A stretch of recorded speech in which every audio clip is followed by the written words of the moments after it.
The Phantom Tollbooth by Norton Juster, Chapter 8, The Humbug Volunteers.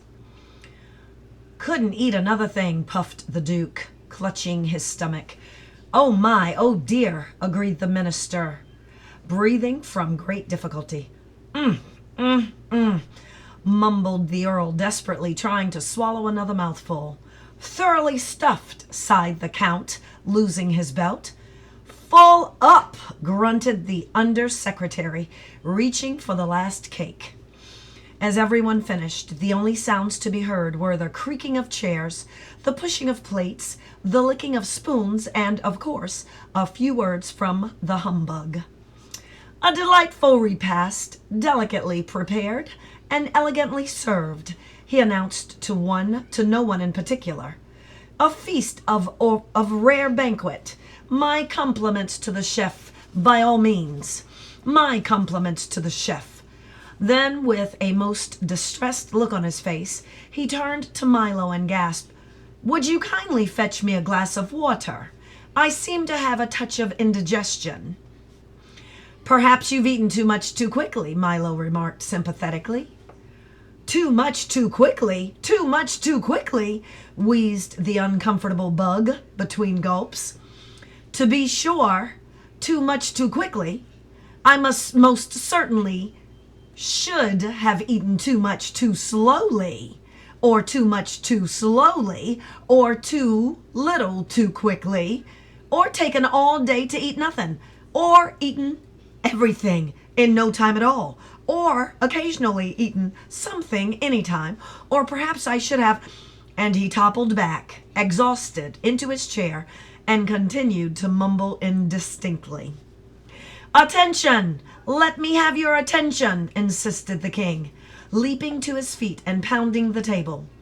The command was entirely unnecessary. For the moment he began to speak without Milo. For the moment he began to speak everyone but Milo. For the moment he began to speak. Everyone but Milo, Tock, and the distraught bug rushed from the hall, down the stairs, and out of the palace. "Loyal subjects and friends," continued Azaz, his voice echoing in the almost empty room, "once again on this gala occasion we have—" "Pardon me," coughed Milo as politely as possible, "but everyone's gone." "I was hoping no one would notice," said the king sadly. "It happens every time." "They've all gone to dinner," announced the humbug weakly, "and just as soon as I catch my breath, I shall join them." "That's ridiculous. How can they eat dinner right after a banquet?" asked Milo. "Scandalous," shouted the king. "We'll put a stop to it at once. From now on, by royal command, everyone must eat dinner before the banquet." "But that's just as bad," protested Milo. "You mean just as good," corrected the humbug. "Things which are equally bad are also equally good. Try to look at the bright side of things." Let's see. "I don't know which side of anything to look at," protested Milo. "Everything is so confusing, and all your words only make things worse." "How true," said the humble king, the unhappy king, that is, resting his regal chin on his royal fist as he thought fondly of the old days. "There must be something we can do about it." "Pass a law," the humbug suggested brightly. "We've almost as many laws as words," grumbled the king. "Offer a ward," offered the bug again. The king shook his head and looked sadder and sadder. "Send for help, drive a bargain, pull the switch, file a brief, lower the boom, tow the line, raise the bridge, bar the door," shouted the bug, jumping up and down and waving his arms. Then he promptly sat down as the king glanced furiously in his direction. "Perhaps you might allow rhyme and reason to return," said Milo softly, for he had been waiting for just an opportunity to suggest it. How nice that would be, says Azaz, straightening up and adjusting his crown. Even if they were a bother at some times, things always went so well when they were here. As he spoke, he leaned back on the throne, clasped his hands behind his head, and stared thoughtfully at the ceiling. But I'm afraid it can't be done. Certainly not, it can't be done, repeated the humbug. Why not? Asked Milo. Why not indeed? Exclaimed the bug, who seemed equally at home on either side of an argument. Much too difficult, replied the king. Of course, emphasized the bug. Much too difficult.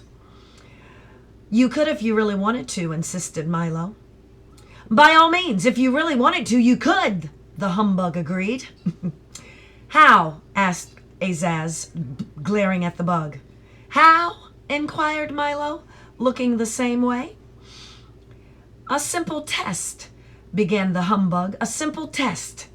Suddenly he was wishing he were somewhere else. For a brave lad with a stout heart, a steadfast dog, and a serviceable small automobile. Oh, so the bug is trying to apply the simple test to Milo and the dog. Go on, commanded the king. Yes, please, seconded Milo. All that he would have to do, continued the worried bug, is travel through the miles of harrowing and hazardous countryside, into unknown valleys and uncharted forest, past yawning chasms and trackless wastes, until he reached Digitopolis, if, of course, he ever reached there. Then he would have to persuade the mathemagician to agree to release the little princesses. And, of course, he'd never agree to anything that you agreed with. And anyway, if he did, you certainly wouldn't agree with it. From there, it's a simple matter of entering mountains of ignorance, full of perilous pitfalls and ominous overtones, a land to which many venture, but few return, and whose evil demons slither slowly from peak to peak to search of prey. Then an effortless climb up a 2,000-step circular stairway without railings in a high wind at night, for in those mountains it's always night, to the castle in the air. He paused momentarily for breath, then began again. After a pleasant chat with the princesses, all that remains is a leisurely ride back through those chaotic crags, whose frightening fiends have sworn to tear any intruder limb from limb and devour him down to his belt buckle. And finally, after the long ride back, a triumphal parade, if of course there is anything left to parade, followed by hot chocolate and cookies for everyone. The humbug bowed low and sat down once again, very pleased with himself. I never realized it would be so simple, said the king, stroking his beard and smiling broadly. Quite simple indeed, concurred the bug.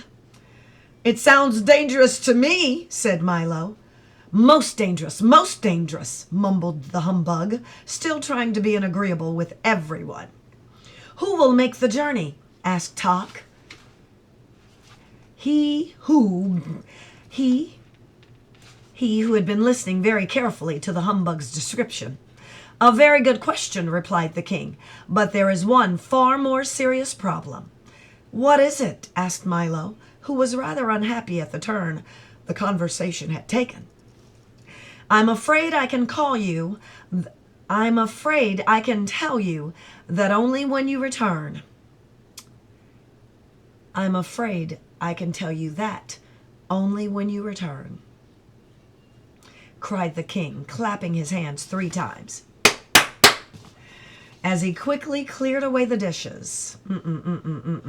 As he did so, the waiters rushed back into the room and quickly cleared away the dishes, the silver, the tablecloth, the table, the chairs, the banquet hall, and the palace, leaving them all suddenly standing in the marketplace. Of course, you realize that I would like to make the trip myself, continued Azaz, striding across the square as if nothing had happened. But since it was your idea, you shall have all the honor and fame. But you see, Dictionopolis will always be grateful, my boy, interrupted the king, throwing one arm around Milo and patting Talk with the other. You'll face many dangers on your journey, but fear not, for I have brought you this for your protection. He drew from inside his cape, that is, a small heavy box about the size of a school book, and handed it ceremoniously to Milo. In this box are all the words I know, he said. Most of them you will never need. Some you will use constantly. But with them you may ask all the questions whichever have never been answered, and answer all the questions which have never been asked. All the great books of the past, and all the ones yet to come, are made with these words. With them there is no obstacle you cannot overcome. All you must learn to do is use them well and in the right places. Milo accepted the gift with thanks, and the little group walked to the car, still parked at the edge of the square. You will, of course, need a guide, said the king, and since he knows the obstacles so well, the humbug has cheerfully volunteered to accompany you. Now see you, cried the startled humbug, for that was the last thing in the world he wanted to do. You will find him dependable, brave, resourceful, and loyal, continued Azaz, and the humbug was so overcome by the flattery that he quite forgot to object again. I'm sure he'll be of great help, cried Milo, as they drove across the square. I hope so, thought Talk to himself, for he was far less sure. Good luck! Good luck! Do be careful! Shouted the king, and down the road they went. Milo and Talk wondered what strange adventures lay ahead. The humbug speculated on how he'd ever become involved in such a hazardous undertaking. And the crowd waved and cheered wildly, for while they didn't care at all about anyone arriving, they were always very pleased to see someone go. The end of chapter 8.